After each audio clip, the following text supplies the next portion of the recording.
very soon. You're live! Yay! What a miracle, we're live. Bless Hashem, oh my soul. Let all that is within me bless his holy name.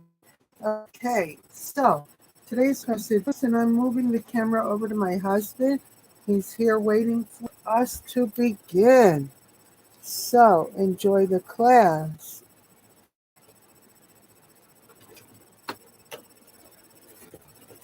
I want to welcome everybody and the YouTube people too. We wish you, as you do on Sunday morning, a good book. Means to have a good week, because we have just observed a wonderful Shabbos, a beautiful Shabbos. These are the 7 Sabbaths of comfort, in which the Jewish people are comforted after the mourn period and the destruction of the temples. And we look forward to Rosh Hashanah to comfort us and through the beautiful Haftorahs that we've been reading and the Torah portions, which we've been speaking about. And this is our grand opportunity to improve. We need a lot of improvement and to have a very, very much greater, wonderful, blessed new year. This would be with the final redemption. At the least a safe year, a year of peace and goodness for the whole world, starting with the Jewish people.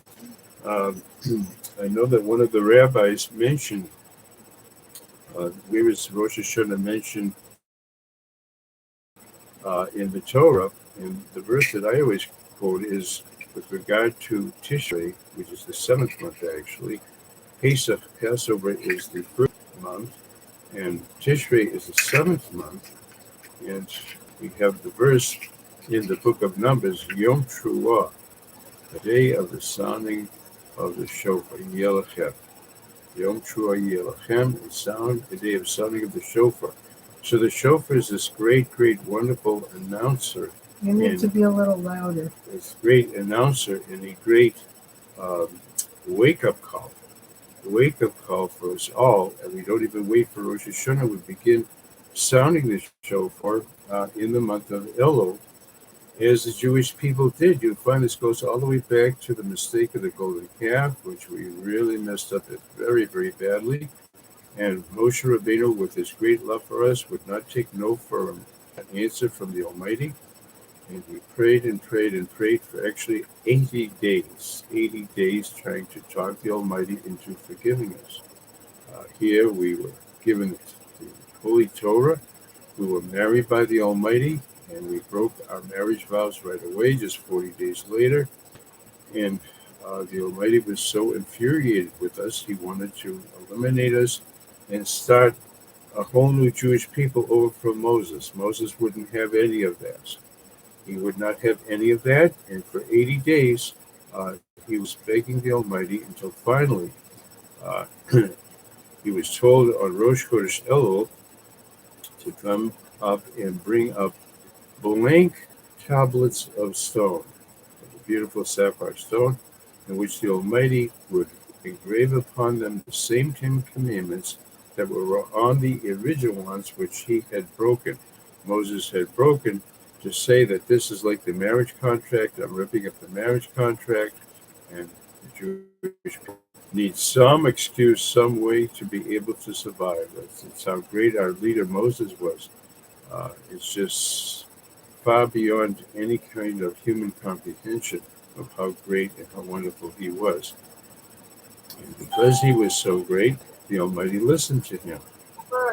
Thank you very, very much. I'm glad you came on. Thank you very much. We just talked about how the shofar is a wake-up call. I have a little surprise for us. I hope I'm going to be able to do it. I'm going to try to do it for us as well momentarily, as I explained that it's not a new thing on Rosh Hashanah to have the shofar sounded, that going all the way back to when the Jewish people were begging for forgiveness for the tremendous mistake of the golden calf, which is it's a basic lesson in general, that even if one has really gone so far off, so badly off, they can still return. That's one of the great lessons of the mistake of the golden calf, to turn it all around from the sin into a very great win. And that's what we do each year now. And we sound the shofar in the month of Elul. It's not an invention of the rabbis. The Jewish people did that. During that Elul, during that month, Moses went up with the blank tablets to have them re-engraved by the Almighty, the first ones he had broken, with the Ten Commandments, and he came down with them 40 days later.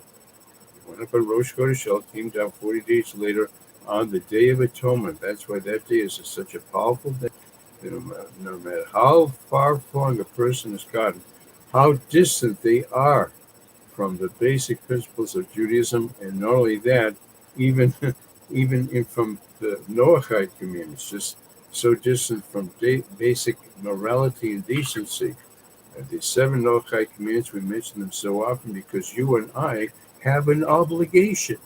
We have 630 commandments. What do you mean the 7 commandments? We have an obligation. Everyone we meet, everyone that we can influence, to encourage them to keep the 7 Noahide commandments.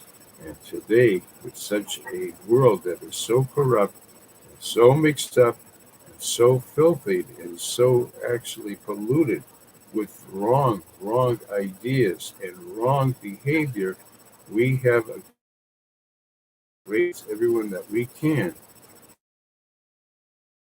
Life, a pure life, and a life of